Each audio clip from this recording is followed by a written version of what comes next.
Siete pronti a fare le valigie? Perché oggi non andiamo in un posto qualsiasi, ma viaggeremo in un'altra epoca. Timeless Journeys, The Italian Grand Tour, è un Eurogame di Nestore Mangone e Andrea Robbiani, edito da Lirius Games. Il gioco ci trasforma nei primi veri turisti della storia, viaggiatori del 700 e 800 che attraversano l'Europa per ammirare le bellezze dell'Italia e per sentirsi un po' più intellettuali. In questo gioco non si tratta solo di visitare posti, ma di vivere un'esperienza. Viaggeremo da Torino a Palermo, incontreremo personaggi famosi come Byron e Mary Shelley, parleremo con la gente del posto e soprattutto scriveremo tutto nel nostro diario di viaggio, che è il vero cuore della nostra eredità.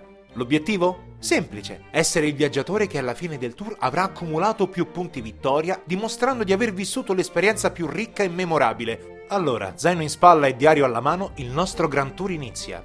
Il gioco dura 5 round. In ogni round tutti i giocatori a turno giocano una carta dalla propria mano fino a quando tutti ne hanno giocate esattamente 5. Facile, no? La cosa fondamentale da capire è che le carte hanno un colore, o meglio una categoria. Amicizia per interagire con le persone, viaggio per muoversi ed esplorare e ispirazione per raccogliere idee e scrivere sul diario. E qui arriva la genialata del gioco, la catena di azioni. Quando giochi una carta di un colore che hai già giocato in quel round, boom! Puoi riattivare tutte le carte di quel colore che hai davanti a te nell'ordine che preferisci. Questo permette di fare delle combo pazzesche, quindi la strategia sta nel pianificare bene l'ordine in cui giocare le carte per massimizzare i propri turni. E se non ho la carta giusta? Nessun problema, puoi sempre giocare una qualsiasi carta a faccia in giù. Questo ti permette di fare un'azione base a scelta tra 3, prendere 2 monete, muoverti di uno spazio o comprare una nuova carta dal mercato. È la vostra ancora di salvezza. Comprare nuove carte è fondamentale. Le carte avanzate sono più potenti e danno anche punti vittoria a fine partita. Potete comprarle giocando una carta a faccia in giù,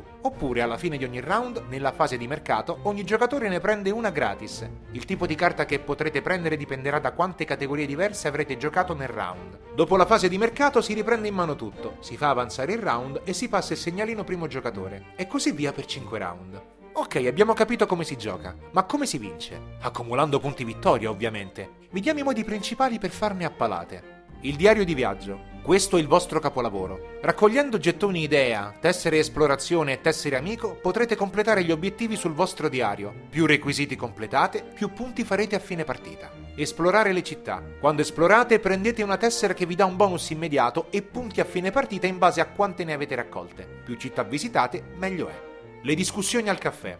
Avete raccolto tanti gettoni idea? Bene, spendeteli nei caffè delle città per ottenere punti vittoria immediati, un ottimo modo per salire subito sul tracciato punti e soprattutto darsi un tono da intellettuale, senza idee di cosa parlate altrimenti. Gli incontri famosi. Incontrare i viaggiatori famosi e lasciare un vostro gettone esperienza sulla plancia a gazzetta non solo vi dà bonus immediati, ma a fine partita premia con punti maggioranza chi ha più gettoni su ogni personaggio. La fama paga. Infine non dimenticate le carte avanzate che avete in mano. Molte di esse valgono punti vittoria a fine partita, quindi costruire un buon mazzo non è solo utile durante il gioco, ma è cruciale per la vittoria finale. E questo in sintesi è Timeless Journeys, un gioco che unisce in modo perfetto tematica e meccanica, pianificare il viaggio, creare combo con le carte, decidere se concentrarsi sul diario o sugli incontri. Ogni partita racconta una storia diversa. È un viaggio che vi consigliamo assolutamente di intraprendere. Tracciate la vostra rotta, annotate le vostre scoperte e lasciate che l'arte, la storia e le conversazioni dell'Italia vi trasformino. Quindi preparate penne e calamaio perché il vostro Grand Tour è appena iniziato. Timeless Journeys, The Italian Grand Tour.